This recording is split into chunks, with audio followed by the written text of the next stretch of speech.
A força do campo rebrota invernadas, engorda a boiada e sustenta a nação. É a mesma contida e vivida, ostentando esta vida deste sul de rincão. A entrevista Febrac da semana vai falar de Caracu, essa raça mais do que centenária. Aliás, essa raça que tem a ver com a história do Brasil, porque foi lá em 1534, depois o presidente da raça que a gente está falando vai confirmar para nós, chegaram os primeiros exemplares ao litoral de São Paulo, mais precisamente na praia de São Vicente do Sul. De lá para cá tem muita história. E tem muita história que a gente vai contar agora, porque eu falo com o Renato Visconde Filho, ele que é o presidente da chamada ABC, Associação Brasileira dos Criadores da Raça Caracu. Uma baita de uma satisfação nossa poder falar com vocês para saber um pouquinho mais dessa raça, pode-se dizer, brasileira. Renato, muito boa noite, bem-vindo ao nosso Febrac Entrevista. Boa noite, Alex. Queria agradecer a oportunidade de estar aqui participando, de poder comentar um pouco, falar um pouco sobre essa raça que, como você disse, é uma raça genuinamente brasileira. Quer dizer, uma raça que está aqui, foi criada aqui no Brasil de forma natural, a partir de um gado que desembarcou aqui nessa época, que não era o Caracu. Quer dizer, o Caracu foi originário aqui do cruzamento do Alentejano, do Minhoto e de alguma coisa de Mertolenga, que são raças portuguesas, que vieram para cá na época da colonização e chegaram aqui, nessa região de São Paulo. E ali, como foram depois abandonados aqui, a família imperial foi embora, largou o gado por aqui, e esse gado foi cruzando com os gados, quer dizer, com o gado crioulo daqui da região, e deu origem ao Caracu.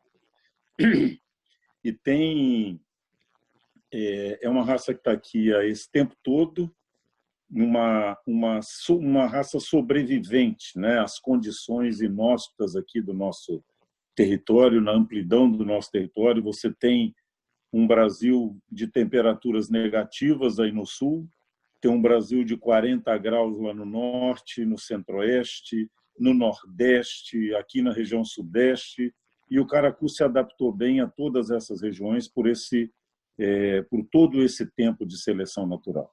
E hoje, e mesmo assim, depois de tanto tempo, tem aí famílias centenárias criando o Caracu. Nós ainda temos assim muito pouca gente que conhece o Caracu. Quer dizer, o estágio atual da raça ainda é muito pouco conhecido pela grande maioria dos brasileiros. E eu assumi a presidência da Associação do Caracu agora no passado. Nós estamos fazendo um ano agora em agosto da nossa posse, com essa missão, né, de divulgar e difundir o gado Caracu para todo o território nacional. E aos pouquinhos a gente está, porque material para trabalhar de qualidade nós temos, né? Então facilita muito o nosso trabalho. Ela é uma raça, se comparada com as outras raças, rebuínas, enfim, no modo geral na pecuária, tem poucas cabeças até, né? Eu li alguma coisa de 125 mil, né? Mas dá para chegar mais, né, presidente? Não. Isso hoje, esse volume de gado que você aí está citando já não corresponde, tá? Hoje nós estamos com menos do que isso. Quer dizer, com menos criadores do que a gente deveria ter, com um rebanho muito reduzido, sem condição de fornecer uma escala, vamos dizer assim, para abate, uma escala para aproveitar a qualidade da carne que o Caracu tem. Então, o nosso trabalho hoje é resgatar tudo isso. Nós tivemos uns períodos muito ruins na raça, em termos de, por exemplo, a chegada do Nelore aqui na década de 60, né, fez com que a associação dos criadores de Caracu fosse fechada e depois ela voltou para as mãos dos criadores agora em 1982, 83. E o gado foi sendo criado por famílias assim de forma muito isolada, cada uma desenvolvendo o seu trabalho, mas sem essa troca de informação, sem essa troca de material genético. Quer dizer, então, uma raça que ficou nos recantos aí, ainda hoje nós temos, mas de forma muito isolada, sem uma escala, até em termos de produção. e nós estamos tentando dar início a isso, quer dizer, dar início a esse processo de aumento do número, de qualidade. Nós estamos assim num nível muito alto de qualidade dentro da raça, tá? Nível comparado às raças europeias mais modernas aí, como Angus, como algumas raças de cruzamento, como Senepol, como as raças antigas que aqui já estão aí no sul, como Devon, como Charolais, como Marquigiana. Quer dizer, o Caracu tem condição de brigar com qualquer uma dessas raças em relação à qualidade de carne. Nos falta escala, nos falta número, nos falta volume, falta trabalho mais eficaz, um trabalho mais direcionado para a seleção de material genético e, principalmente, difusão desse material genético para todos os criadores aí no Brasil. O senhor está falando aí de Paraíba do Sul, que é no sul do Rio de Janeiro, sul fluminense, mas a sede fica em Palmas, no Paraná, né? Por que o Paraná, presidente? Existe uma concentração maior ali de criadores? Existe. O gado aí no Paraná tem muitos criadores, principalmente na região de Palmas, tá? Mas fora de Palmas, no norte do estado, o Paraná, Palmas é meio sudoeste, né, do estado. Mas o estado inteiro do Paraná tem muitos criadores e bons criadores. Gados assim, gado de alto nível, tá? E o centro-oeste começou a buscar reprodutores aí no Paraná para usar para fazer cruzamentos no centro-oeste com gado zebuíno, com gado Nelore. E no Pará também, além do centro-oeste, a região norte, Pará, Roraima, Rondônia, e buscaram muito gado aí no sul, tá? Existem dois rebanhos meio tradicionais no Brasil em relação ao caracu pela sua dupla aptidão, leiteira e corte. O gado do sul foi mais adaptado para o corte. O gado de Minas, tá? Principalmente a região de Poços de Caldas, o chamado gado caracu caldiano, é um gado mais voltado para a produção de leite. Então, são duas linhas diferentes. E hoje, a grande maioria dos criadores optou pela variedade de corte. Ainda existe o rebanho leiteiro e é uma preocupação nossa continuar mantendo esse rebanho leiteiro dentro da raça, continuar mantendo o desenvolvimento genético desse rebanho leiteiro, porque é uma linha que também interessa. Da produção de leite, é um leite de altíssima qualidade, um leite de matéria sólida muito rica, quer dizer, um leite comparável ao leite das melhores vacas para a produção de queijo, que seria o gado Jersey. Então, o caracu é muito próximo ao Jersey em relação à qualidade do leite. Até bem pouco tempo atrás, uma mistura, um cruzamento, uma mistura do leite do Jersey com o caracu ganhou um primeiro prêmio de queijo na Bélgica, num torneio mundial. Então, o caracu tem um leite de qualidade e isso é importante a gente manter esse trabalho incessante de uma família em Minas, de sobrenome Carvalho Dias, que são os responsáveis pela manutenção dessa genética do leite na raça caracu. Desenvolvem trabalhos há muitos anos. Tem livros de registros muito antigos, todas as anotações, eles têm tudo, pesagem de leite de todo o rebanho, quer dizer, um trabalho minucioso de altíssimo nível, e eu posso quase que dizer que no Brasil é provável que não exista nenhum animal caracu que não tenha um genzinho dos gado Carvalho Dias. Quer dizer, deu origem a grande parte do rebanho nacional. É um trabalho espetacular. É lógico que toda a raça ela precisa ir evoluindo no melhoramento, né? O que vocês têm feito, presidente, em termos de melhoramento genético? O que a associação está propondo para que haja, como o senhor falou, um dia essa escala maior, essa escala necessária para que se tenha uma estrutura melhor, né? O que se faz? Tem algum programa em vista? Nos fale um pouquinho sobre essas metas aí. Nós já usamos há algum tempo um programa do gado zebuíno, que é o GenePlus, né, da Embrapa, principalmente a Embrapa Mato Grosso do Sul. Nós já usamos há alguns anos esse programa, mas assim, de forma muito pequena. A gente usa, são muito poucos criadores que abraçaram esse programa de melhoramento genético. Então, nós, quando assumimos, nós tínhamos ali 8, 9 criadores só, mandando dados para o programa GenePlus. De certa forma, eles alegam que é um programa feito para o zebu. Quer dizer, então, muita gente não confia, muita gente não acredita que seja um programa que possa ser adaptado para a raça taurina, mas foi adaptado, funciona muito bem para o taurino também. Então, nós estamos numa campanha, né, incessante aí de convencimento de todos os criadores que façam adesão a esse programa. É um programa que é oferecido gratuitamente pela associação. Quer dizer, nenhuma associação fornece isso para o criador e nós estamos fornecendo. Quer dizer, de forma gratuita, o programa ao criador. Basta ele anotar alguns dados e enviar esses dados para a associação encaminha para o Mato Grosso, lá no Gene Plus, e no Gene Plus a gente faz toda essa leitura desses dados, a compilação de todos esses dados para poder nos orientar. É claro que esses números é uma das fases de um programa de melhoramento genético, é uma das ferramentas que a gente tem. Tá? O olho clínico, o olho do criador, o olho do técnico no curral, é uma complementação dos dados desse programa. E só assim que a gente vai conseguir evoluir. Até porque, para que a gente tenha animais em central de disseminação, esses animais precisam passar por um programa de avaliação. Exigência do Ministério da Agricultura, Pecuária e Abastecimento, o MAPA, exigência do MAPA que exista, nem que seja o CEIP, né? Mas o principal é ter um programa de avaliação da raça.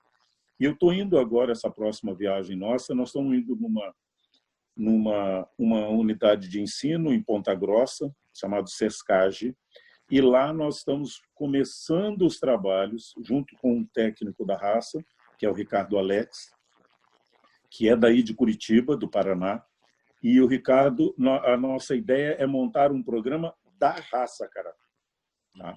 Junto à fazenda experimental do SESCAGE aí em Ponta Grossa. Então, essa é uma meta nossa de fazer com que os criadores acreditem num programa nosso. Quer dizer, nós vamos fazer um programa da raça. Tá? Existe o Promebo, que é um programa muito utilizado aí no Sul, tá? Para o gado aí do Sul, para o gado para o Angus, para o gado para os colares, né? Que são os cara branca, que vocês falam aí, usam muito o Promebo. Tá? Mas nós ficamos aí no Gene Plus e a turma não acreditou muito, e ficava sempre aquela contestação, mas isso é para zebuíno, isso não funciona, não vai funcionar para a gente, mas ninguém também experimentou. Né? Então, são famílias tradicionais, Alex, que é difícil, são pessoas muito sistemáticas e com trabalhos assim, muito direcionados, e são assim, são pessoas de um valor inestimável para a raça caracu. E isso aí é investimento, e, presidente? Isso significa investimento, a implantação de um programa desses aí? Forte? Com certeza. A ideia nossa é exatamente essa. Tendo número, difundir essa genética, difundindo genética, nós vamos difundir animais e com isso a gente vai ter escala. Senão, porque hoje nós temos escala no meio-sangue. No caracu PO nós não temos escala. Mas o Centro-Oeste investiu pesado no caracu. Muitos criadores do Centro-Oeste de Nelore vieram ao Sul, compraram caracu para criar o meio-sangue caracu, F1 caracu Nelore, que dá um resultado espetacular, tanto no macho, tá com uma condição de precocidade em relação à deposição de gordura, precocidade em relação a marmoreio de carne, precocidade no abate. São animais que 18, 20 meses já vão para o abate. Tá? E esse é um dos objetivos, né, presidente? No momento que o senhor quer divulgar bastante a raça, é isso aí. Quer dizer, ampliar esse horizonte comercial também até para cruzamento. Né? Até para cruzamento. Hoje vamos dizer, um gancho que nós temos, uma carona com gado zebuíno que nós não podemos perder de forma alguma. Claro, tá? Porque esse cruzamento funciona muito bem, porque o caracu, diferente das outras raças taurinas, ele resolve muito bem o problema de reprodução a campo. Tá? Ele não precisa estar no botijão de sêmen, como o gado aí europeu do Sul, que não aguenta essas condições inóspitas aí de temperatura, de relevo, de alimentação pobre em qualidade, né? Não aguenta. O caracu aguenta isso. Então, o caracu a campo, ele é imbatível. É um animal para 50 vacas, diferente da grande maioria, que é 1 para 25, e ele fecha a estação de monta beirando 90% com a proporção de um touro para 50 vacas. Então, é um resultado para a criação extensiva, que ainda é a grande maioria dos criadores de Centro-Oeste ainda estão na criação extensiva. É claro que o confinamento, é claro que a terminação intensiva a pasto, são técnicas que já estão sendo implementadas, mas ainda num percentual pequeno. A grande maioria ainda é a criação extensiva a campo. E o caracu a campo realmente é imbatível. E aí o nosso foco é esse, pegar carona com esse volume do Nelore e começar a apresentar uma carne de qualidade que o caracu vai fazer com que o Nelore passe a ter, né? Ele vai ter um produto mais precoce, um animal abatido mais cedo. Aí ainda hoje ainda tem uma tendência ao novilho precoce, quer dizer, animais abatidos antes dos 18 meses, aos 14, 15 meses de idade, tá? E não é raro, nós temos aí caracu PO num sistema que seja semi-confinamento ou então em pastagens de boa qualidade, fechando seus 500 quilos aí aos 14, 15 meses de idade. Quer dizer, animais já no ponto de abate com 14, 15 meses de idade. Só não temos escala, isso que a gente precisa trabalhar. Não tem escala no PO, né? Não tem escala no PO. Do PO, presidente, o que dá para quantificar os criadores? Nós temos hoje na associação, registrados na associação, nós tivemos, Alex, um período conturbado na associação de questões políticas internas. Nós já tivemos 200, quase 300 criadores registrados na associação. Tivemos um volume de gado dentro da associação muito maior do que o que nós temos hoje. Hoje nós estamos com 100 e poucos criadores só. Estamos conseguindo trazer de volta, tá? Por uma política minha que eu, graças a Deus, me dei bem com os dois lados, né? Não tive nenhuma eu vim meio que de paraquedas para a raça caracu. Eu estou há 6 anos trabalhando com caracu, não chego a 7 anos trabalhando com caracu. Eu trabalhei a vida inteira com gado de leite, até 2002. Eu criava girolando, fazia parte da associação e tinha um gado girolando aqui de alto nível. Depois eu comecei a parar com leite e meu pai, meu avô, sempre a família inteira mexeu com leite. Aí eu parei de mexer com leite, porque a minha região realmente não tem condição. Eu não consigo fazer um alimento barato aqui, e com isso eu não consigo tirar um leite barato, então não funciona. Passei para o gado de corte. E no gado de corte, em 2002, vim batendo cabeça aí até achar o caracu. E comecei a trabalhar com caracu justamente no cruzamento. Como a minha propriedade é pequena e eu não tenho assim volume grande de gado, eu optei por parar com o cruzamento, que eu não fazia muita diferença, e começar com o caracu PO. E aí comecei com o caracu PO algum tempo atrás. E uma série de situações me levaram a essa candidatura à presidência, que foi uma candidatura assim meio que, não, acho que tem que ser você. Falei, então tá bom. Não foi opção minha, foi opção do grupo.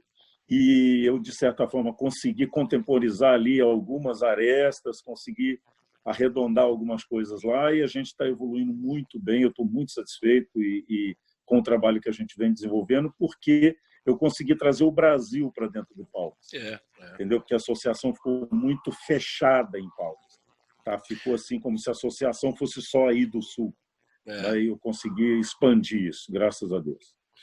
Presidente, o momento da pecuária num todo é bom. Eu até escrevi um artigo hoje pela manhã, que é a minha coluna de hoje, que eu digo o seguinte, olha aqui, ó, 2020 é um ano para a pecuária e para os grãos também, né? Ser lembrado por muito e muitos anos. Nós temos toda essa situação de 2020, que na verdade está doendo, essa que é a verdade, mas para o setor realmente, em termos de comercialização, em termos de preço, é um ano bom, né, presidente? Muito bom. Apesar dessa confusão toda com o coronavírus, de toda essa confusão política que a gente está envolvido, de toda essa confusão jurídica que a gente está envolvido, é um ano que está evoluindo muito bem para a pecuária, para o agronegócio, de uma forma geral. Né? Mas eu vejo, Alex, meio que uma bolha nisso também. Tá? Eu acho que a arroba é provável que vá se estabilizar aí nessa faixa de 200 e alguma coisa. Tá? E que o que nós estamos vivendo hoje com reposição de bezerros de preços assim astronômicos em venda de bezerro desmamado. Nós estamos aqui no estado do Rio com um bezerro desmamado a 300, 310 reais arroba. Quer dizer, é uma conta que não fecha lá na frente de você vendendo boi a 200 ou a 195, 200, 200 e pouquinho. Uma outra coisa que aqui na minha região, principalmente o estado do Rio, é uma região essencialmente de criadores de Nelore. A gente tem gado de leite aqui, por isso o giro leiteiro também tem muito aqui, e a pecuária de corte aqui, tem girolando de leiteiro, e a pecuária de corte é o Nelore, não tem outro gado. Quer dizer, eu estou abrindo caminho de novo para o caracu, porque nós tínhamos aqui criadores de caracu, que pararam de registrar, a própria família Marinho tinha caracu aqui, tá? No estado do Rio de Janeiro. E agora eu sou o único registrando caracu no estado do Rio. Tem um outro sócio que entrou agora aqui para o estado do Rio, ele é do norte de Minas, é mais um companheiro que tem aqui, tá, no estado do Rio de Janeiro. Então, nós, a princípio, 2 criadores aqui no estado do Rio. Quer dizer, um estado que teve o caracu aqui difundido, Minas também. Meu avô tinha junta de boi e ele falava: junta de boi que não tenha sangue de caracu não funciona, não serve. Para ser boi de carro tem que ter sangue de caracu. Então ainda tem a turma daqui, ainda tem na cabeça aquele boi carreiro de muita frente, de traseiro fino, quer dizer, de pouco volume de carne nobre. Ninguém. Eu mostro aqui hoje as fotos do caracu na atualidade e as pessoas ficam assim assustadas de ver a evolução que o gado teve e por que nós não estamos usando esse gado aqui. Então, eu estou abrindo esse caminho aqui no estado do Rio de Janeiro. Mas, graças a Deus, no Triângulo Mineiro, Minas Gerais também está difundindo demais. E hoje tem ainda uma variedade mocha do caracu que está sendo muito bem aceita, porque é uma variedade que tem uma característica, não é só o fato de não ter o chifre, de ser mocho. O mocho caracu, ele tem uma curva de crescimento um pouco diferente. Ele é um animal mais precoce, tanto sexualmente quanto na produção de carne.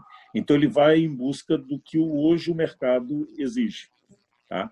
E um animal de lida mais fácil nos confinamentos, um manejo a menos com a discórnia de bezerro, quer dizer, é um animal mais precoce na deposição de gordura, de cobertura e principalmente marmoreio. Então, o mocho caracu veio para ficar realmente. E é uma variedade do caracu que já tem muitos anos também. Presidente, mas agora que começaram os trabalhos. Antes da gente concluir, nós não vamos ter a Expo Inter, né? Eu recordo os caracus aqui, mas nós vamos ter um evento alternativo, terá julgamento e tal. Qual é o posicionamento da associação? Vai vir, não vai vir? Como é que está? O que nós tivemos lá no Paraná, 2 problemas. Né? O primeiro foi o fechamento de fronteira do Paraná com a vacinação de aftosa, coisa que agora já foi resolvida. Tá? Que os animais do Paraná não poderiam ir para aí, porque se fossem, não poderiam retornar fosse ao Rio Grande do Sul, não retornariam ao Paraná. Agora, essa situação de fronteira com a vacinação de aftosa já foi resolvida. Outro problema é que nessa pandemia ninguém preparou nada, ninguém se programou para nada disso. Mas eu ainda tenho agora, dia 12 de agosto, uma reunião lá na associação, porque alguns criadores de Palmas mantiveram o interesse de levar animais para julgamento, aí, mesmo não tendo público, mesmo para não deixar de participar, porque nós já estamos aí com 10 anos ininterruptos de participação e nós vamos tentar, de alguma forma, contemplar a Expo Inter com o gado caracu ainda esse ano. Não desisti ainda da ideia, não. É porque para fora daí do Sul fica difícil para a gente. Dia 12, então, sai uma definição de vocês. Sai uma definição, eu já conversei até com o Natan, e até dia 12, dia 13, no máximo, eu já estou entrando em contato com eles, vendo e oficializando ou não, quer dizer, a nossa ida ou não à Expo Inter. É uma pena se a gente não for. Tá? Presidente Renato Visconde, filho da ABC Caracu, Associação Brasileira dos Criadores, uma satisfação muito grande nossa poder falar com o senhor. Desde já envio aqui um abraço do presidente Leonardo Lamarca, que é o idealizador desse espaço, para poder ouvir, saber mais sobre as raças, que é o objetivo também da FEBRAC. E se Deus quiser, presidente, isso aí vai passar logo. E aí a gente vai tomar um café, ou vamos tomar uma cerveja, vamos fazer qualquer negócio para comemorar a retomada disso aí, seja nessa Expo Inter agora, digamos, a meia boca, ou seja, na outra. E nós vamos estar juntos, se Deus quiser, e eu quero me colocar também à disposição de vocês para a divulgação da raça, viu, presidente? Muito obrigado, Alex. Um grande abraço, obrigado e parabéns ao Leonardo pelo trabalho que ele tem desenvolvido na FEBRAC, que é esse ano, coitado, ele está sofrendo. Tá. Esse ano, como aqui a gente fala, o bicho pegou para o lado dele. Pegou, é verdade. Mas é um ano, é o que você disse, daqui a pouco, como eu não sei como é que vocês estão fazendo com a roda de chimarrão aí. Ninguém está podendo tomar. Cada um com a sua cuia. É isso aí, ninguém está podendo dividir a cuia. Abraço, amigo. Abraço. Alex, um grande abraço. Prazerzão em estar com vocês. Todo nosso. A força do campo rebrota invernadas, engorda a boiada e sustenta a nação. É a mesma contida e vivida, ostentando esta vida deste sul de rincão.